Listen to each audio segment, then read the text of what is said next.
We have a great guest with us today, Rich Neimand, who's the president and creative director of the Neimand Group.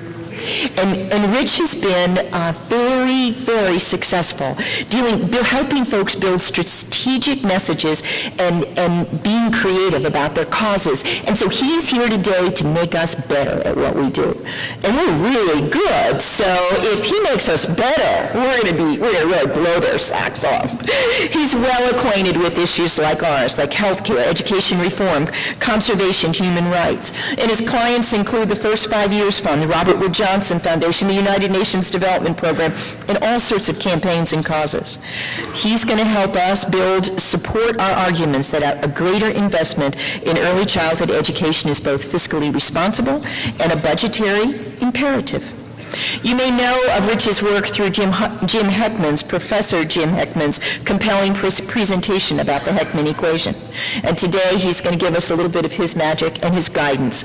And I know that we will learn from him and be able to take that forward to continue to fight our fight. So please join me in welcoming Rich Neimand. Thank you.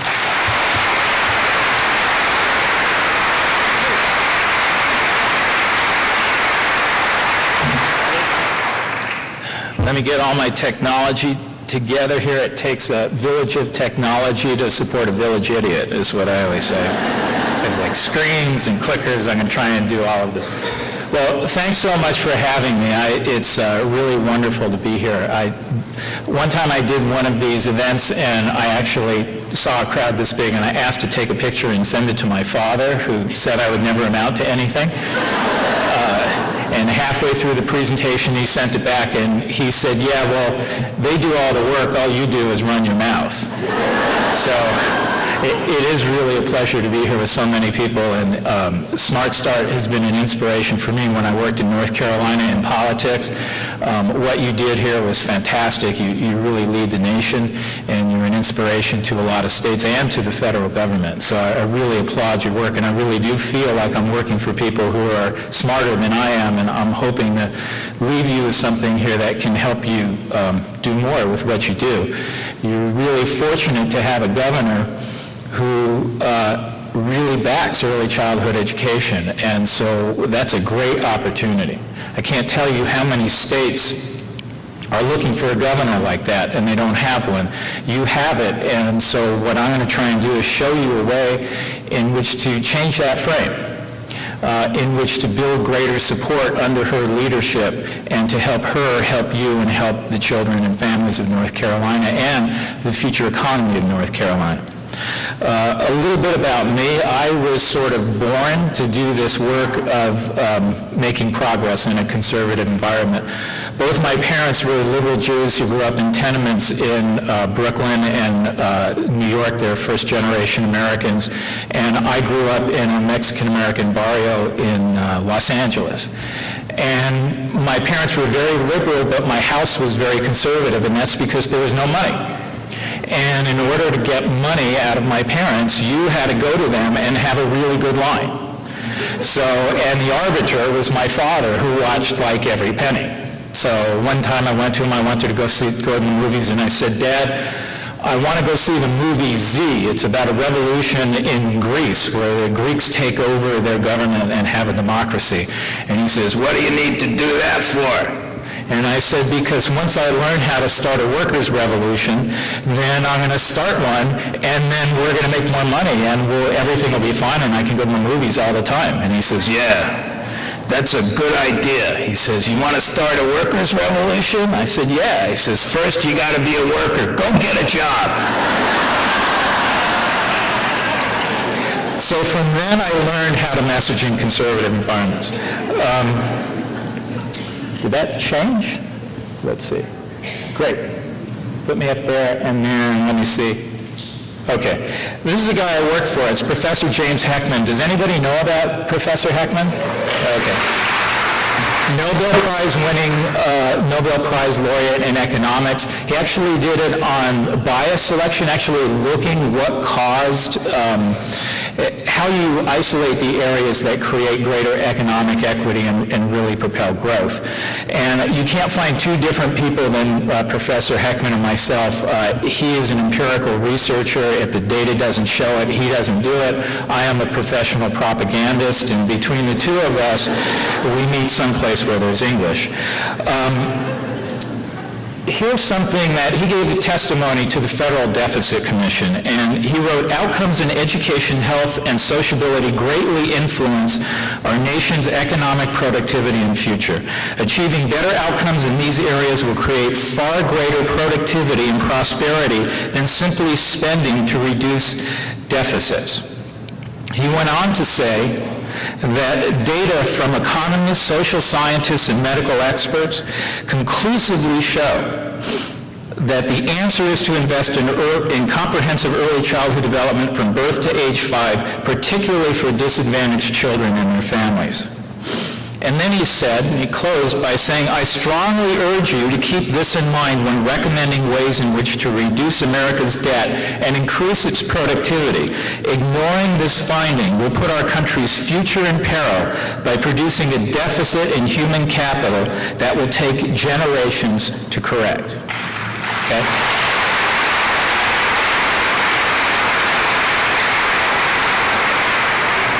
Professor Heckman talked about one of the greatest social equity movements in the United States and never once mentioned social equity. He mentioned economic equity. He mentioned what happens when you invest in people from all over, and you put money where money is needed. What you get is economic equity, greater value to the country. And this is really what we have to do as advocates for early childhood education. In this environment, we have to stop talking about revolutions and start talking about very practical things that all of the data and all of the evidence and everything that we know from common sense as parents, members of communities, people who belong to temples, churches, and mosques, if you invest in people, if you form a community around them, you're going to have a stronger economy. Everything shows that, and that's what we need to show, and we need to show some hard numbers behind it. So one of the things that we're telling people to do in this climate is to change this frame from deficit reduction to growth. Right now, everybody is looking at a number. In the federal government, they're all looking at a number. We want to cut X trillion and this trillion and that trillion, but nobody's talking about how you create growth. And simply cutting things does not create growth. It does not.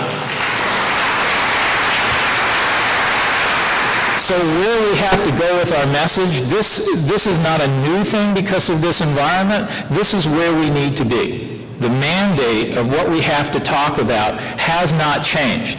This idea that we have to talk about economics and back it up with return on investment has not changed. And the reason it has not changed is because when we went to do this messaging for Professor Heckman, we looked at all the research that had been done on early childhood education, and everybody agrees that it's critically important. But when you ask voters to take out their wallets, they don't do it. They don't want to pay more in taxes. So we said, why? And the plain fact is that they couldn't figure out why people with advantages who were struggling to give their children early childhood education have to pay for people who are disadvantaged.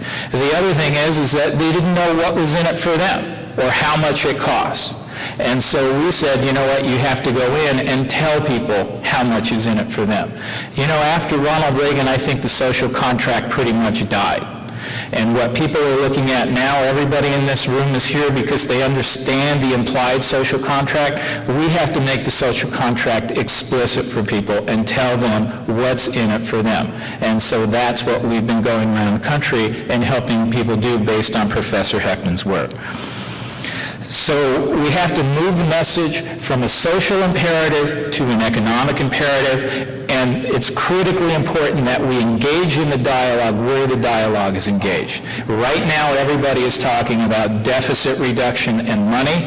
We have to talk about deficit reduction and money. And you know what? We have enough data and proof to win this argument. We have enough data and proof to turn the tables on the people who ran saying that this is all about money, all about efficiency and effectiveness, and say, well, we've got it for you right here in North Carolina, right here with Smart Start, right here in Arizona, and right here in Michigan. So we need to acknowledge the deficit and the need to spend wisely and prioritize investments. We are in a fundamental global shift in this economy, and Professor Heckman will tell you that.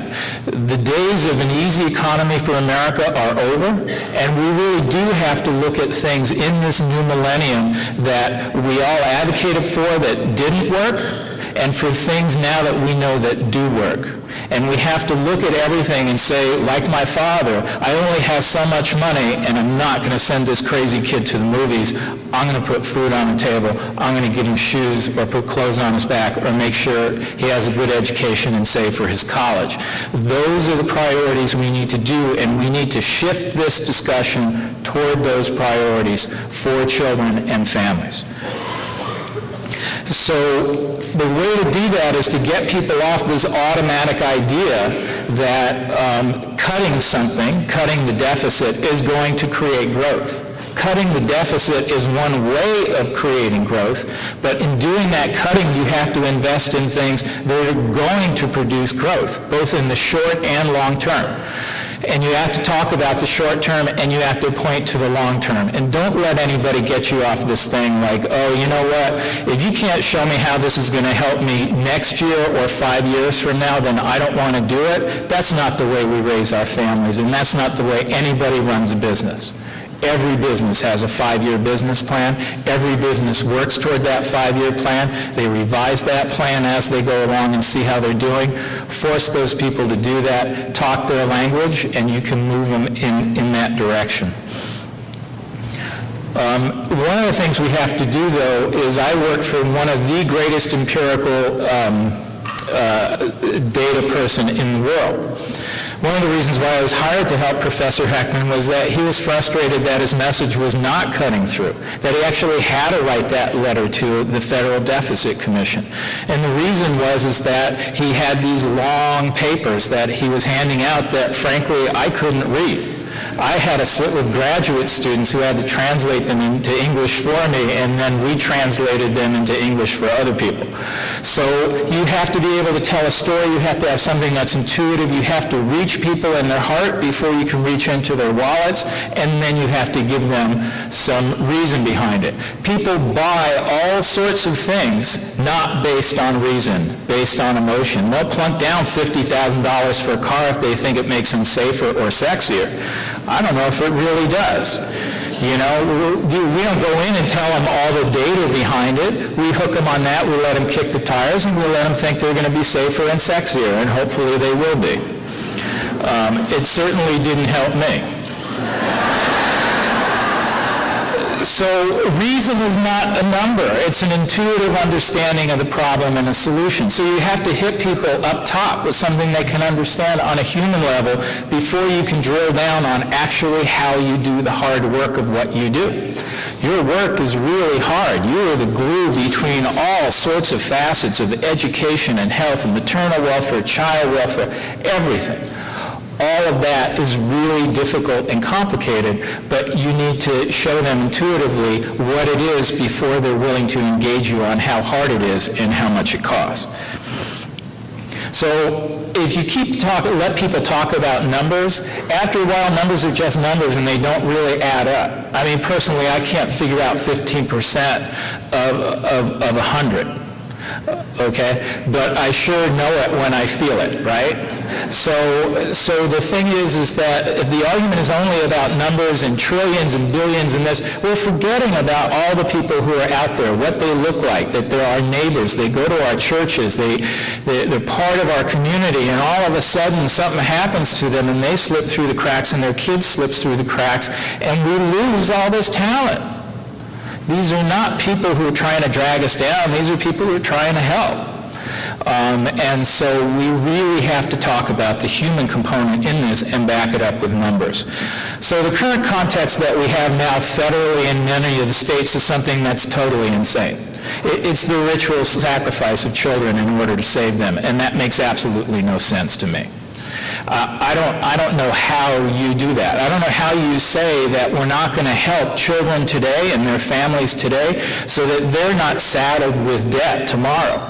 I know in my family the way that I didn't saddle my kids with debt is that I actually put money away and I sacrificed for my family. And that's what we have to tell people. If you don't want to saddle your kids with debt today, pony up some money. Pony up some money today. And let's look at efficiency and effectiveness in what we're spending and get the most out of it. And we'll tell you right now that early childhood education is the place to get better outcomes in education, health, sociability, and economic development, without question. It's proven.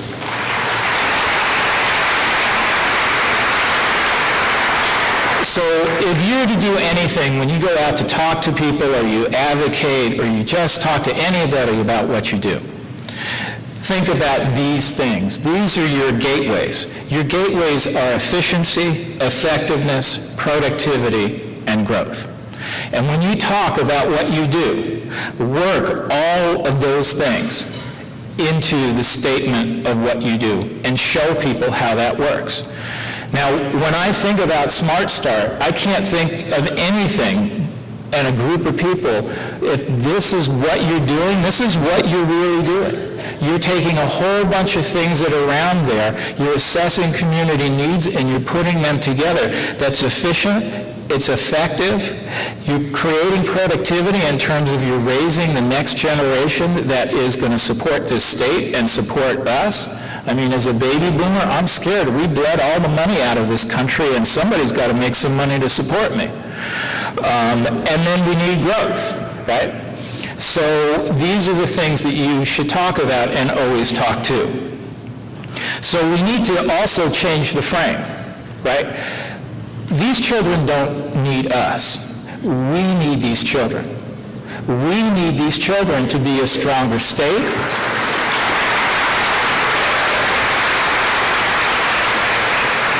Yes, this is about their welfare, but this is really about our welfare. We need them. We are missing talent out there. We are missing talent, and we shouldn't be missing talent. I mean, this drives me crazy. I live in a neighborhood where my kids went to Title I schools, and there are kids there who I know are really talented, but by circumstance, they slip through the cracks. And when I go to bed at night and think about some of them, or I see them up on Facebook and see what they're doing and see how they're struggling, we are missing their talent, and we need that talent in this state, in this country, everywhere. So the other thing you have to do is you can't let people tell you they know more about economics than you do. Okay? You can't let people talk to you and say, you know, Keynesian economics doesn't work. I don't know if Keynesian economics doesn't work. All I know is trickle-down economics do not work. They do not work. They have bankrupted this country. And the more you say that as a message, the more it starts sinking in. And then you have to have a solution. And the solution is what has worked in this country has been grown-up economics. We came out of the Depression after World War II, and we decided that we were going to raise a group of children and educate them. We decided that there were going to be social service supports, and that created a huge burgeoning economy after World War II. You have to invest in people, in all people, and maximize the talent that's out there, and that's how you create economic growth. So that's the message that you want to send out there. We really have to get serious about this idea, the idea of maximizing talent and productivity of everyone. It is their national duty, it is a person's national duty to maximize their own talent and potential for this country, for their community, for their state. That's how everybody does their part, and that's how we win. So what we're doing here is we're not asking to just give things to people who don't deserve it. What we're asking for is to give people the tools that they have so that they can be more productive and contribute more to the society and be a full, productive member of the society so that we all prosper together. One of the other things you can do is come out with a message that really makes it, drives it home for us. And I don't know how you plow under the seedlings and expect to harvest anytime soon, okay? And that's what they're doing. That's what they're doing. I mean, if anybody, you know, I have a person working for me who comes from a farm family in South Dakota, and she says, you know, we had hard times, and we went and got bank loans, and we got a whole bunch of debt, but we always planted, we always fertilized, and we always weeded, and we always grew the crop. And that's something that you really need to drive home. I don't know how you can make a cut and lose this class of children. So ask them what their strategy is for making sure this class of children are not going to fail, because we need this crop. This deficit in skills that acquires now is going to go all the way through. That entire class of children are going to be fallow land for us, and we're going to have to deal with it for a long, long time. So the message is really investing in developing healthy, smart, and productive children is a fiscally responsible way to reduce deficits and create growth in the short and long term. That's the message that you want to be out there with. And you want to say that strongly, and you want to say that in people's faces, and you don't want to back away from it because you can prove it. We need to demand the right kind of sacrifice from people who want cuts. They ran for office based on this idea that families are struggling and that the government is not doing what families do. So ask them, when they were struggling, did they put themselves first or did they put their children first? Because families always put their children first, and government has to do the same. Back them into that corner and ask them why they aren't doing what families do. They ran for office on that. Ask them why they aren't doing it. We also have to rise above this polluted discussion of the advantaged and the disadvantaged in this country to really show the advantages of producing growth by investing in all people. Unfortunately, there are people out there who believe that in sort of a destiny, that how you're born and how you do on your own and dragging yourself up by your bootstraps without any help is something that is part of America and that everybody should do it. Well, I got news for you. Nobody in this country pulled themselves up on their own. There was somebody who helped them. And so when you get that, ask them who helped them. It may have been a teacher, it may have been a neighbor, it may have been somebody. Engage the discussion there. And then talk about what happened in that transformative moment when somebody reached out to them and gave them a little bit of help, the little bit of help that you're asking for in Smart Start. What happened? What happened was that they became who they are today, and they're productive and they contribute to their society. So why can't everybody do that? Let's stop talking about the rich and the poor, and let's start talking about making everybody rich in this state, in this country. Rich in a way that means something. Family, community, productivity, moving forward. It's not about how many flat screen TVs you have in your house. We need to talk about family support not as welfare, but giving parents the resources they need to be better parents, better producers of skills and abilities in their children. Professor Heckman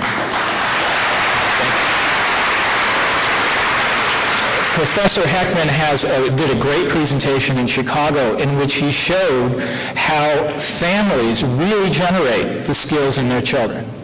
And that this is not based on genetics and it's not based on race. It's based on the ability that the parent has in terms of education levels and the early childhood development resources that parent has to devote to the child. And when parents can deliver those skills, those children are set for life. They're more likely to do well in school, less likely to need special education, more likely to persist in school, more likely to go to college, more likely to choose careers that earn a lot of money, and much more likely to be healthy for the rest of their lives. That means that we're actually going to spend less money on supporting people just by giving them this opportunity between birth to 5. So it's really about being socially responsible to parents who want to be responsible with their children. And you have all these parents who want to do the right thing for their child, but they lack transportation, or they lack the money to get them into early childhood, or they lack the education. They want to do well, but they don't know how. We can show them how and get them, their entire family, on the right track. Not just the children, but we can transform the families at the same time. So we want to say that every child needs this, and by and large, most of the children do get it.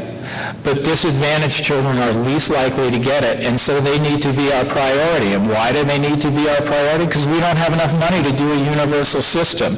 If we did, we would do it. But fiscally responsible, the greatest return on investment is with disadvantaged children. So we should do that. Talk about that equation. That's what I call the Heckman equation. That it makes sense. It makes economic sense to do this. Professor Heckman has shown that you get a 10%, between a 7 and 10% return on investment for every dollar invested in early childhood education per child, per annum. So it compounds into a huge number that goes up to the millions if the child lives to be 65 in terms of productivity. You really need to position family support as a means to an end. It's really an efficient and effective solution for improving health, education, health, and economic outcomes. You heard that from Governor Perdue. You've heard it here also at the podium from several people, and it's something you just really need to hammer home on. The other thing is you have to talk about what quality early childhood development is. It is not babysitting. It is not planting kids in front of the TV or thinking that they're going to learn Spanish from Dora the Explorer. That's not going to happen, okay? The other thing is that it's not about the child being able to learn how to read by age 3. What it is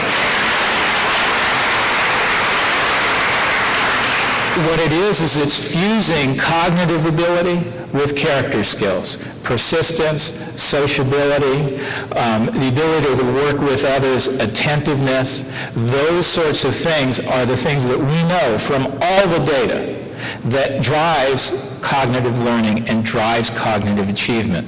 Without those two things, without cognitive learning and without the social and emotional skills, those character skills, you are not going to have a person with a strong foundation. You can have a person who's really smart. You can have a person who's a character without character. But without character skills, you're not going to have a person who really thinks about others and really thinks about how to use their talent, how to be productive, how to be part of a community, how to contribute in their own way. So, really when you're out there, watch the policies. When I looked at the President's proposal on ESCA, No Child Left Behind reauthorization, there is nothing in there about social and emotional development. Zero. Still about cognitive.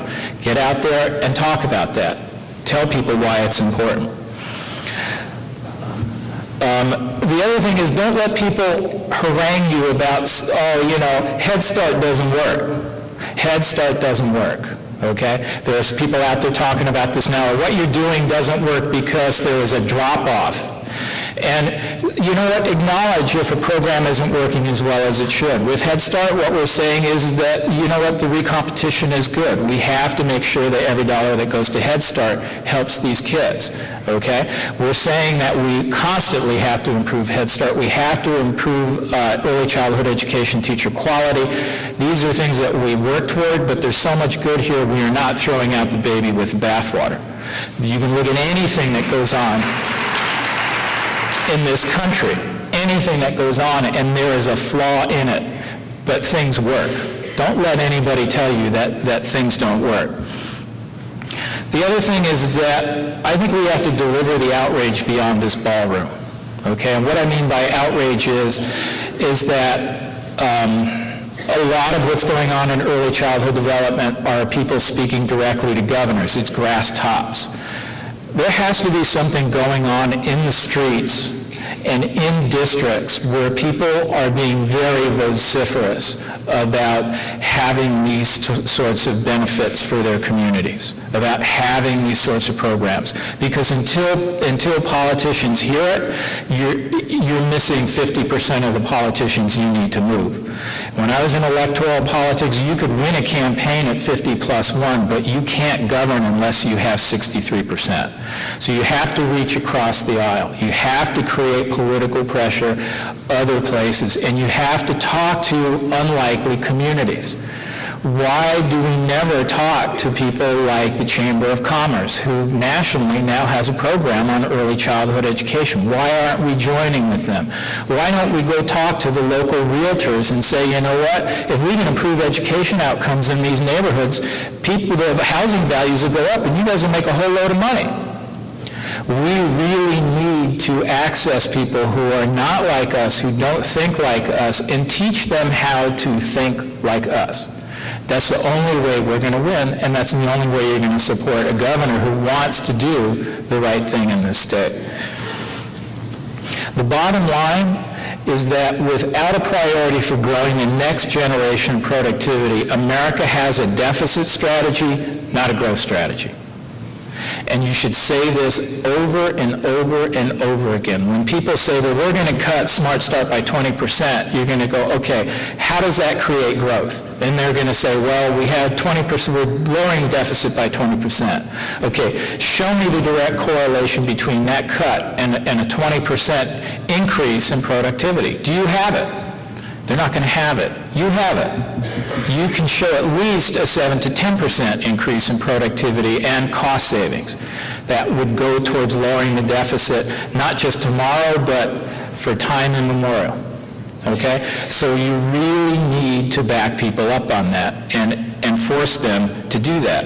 Now, I've been doing this for a while now, and this message, we started doing this about 2 years ago, and now all of a sudden people are really starting to talk about it. It's starting to resonate. So I would really love for you to go out there and for you to be evangelicals for this message. I want to read you something I read today when I woke up from the New York Times. In the New York Times, there are, in the opinion section, there are 100 opinion section articles on Osama bin Laden about getting even for this tremendous destruction, and there was one editorial about seizing an opportunity in America and really making sure it happens. They wrote one editorial today in that sea of Osama bin Laden, and it was a real unnecessary crisis for childhood programs. Ben Bernanke, the Federal Reserve Chairman, made a strong argument for good early childhood care. In a speech in New York City, he argued that the value can be especially high for disadvantaged children and a strong payoff for the economy. These programs can increase high school graduation rates, and graduates earn more, pay more taxes, and rely less on state-provided health care. We hope Mayor Bloomberg was listening. Mayor Bloomberg is proposing cuts in early childhood education.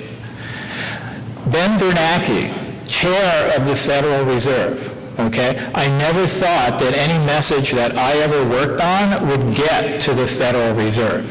I mean, if this came out of Alan Greenspan's mouth, right?